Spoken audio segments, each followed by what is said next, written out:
Welcome back to the channel. In today's video, I'm going to show you guys how to disable Find My iPhone. So if you guys are just about to sell your phone, or if you just want to disable the Find My iPhone feature, I'm going to show you guys how to do it. You do need to make sure that you have the Apple ID and the password for that Apple ID in order to be able to disable it.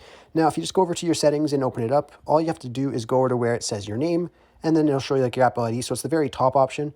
Just click on that, and then if you scroll down a little bit, you'll see that there's iCloud, Media and Purchases, Find My, and Family Sharing. So you just want to click on Find My.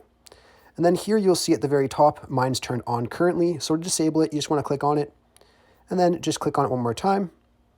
And then here it'll bring up Apple ID. So all you have to do here is just go ahead and type in your password and then just click on turn off at the very top right. I'm not going to personally turn mine off, so I'm not going to go through with this. But if you guys just go ahead and put in your password here and click on turn off, it will then turn it off and you'll be able to move on with it disabled. Now, I really hope I was able to help you guys out with this tutorial. If this video helped you out, be sure to leave a like on it and subscribe for more. Thanks for watching.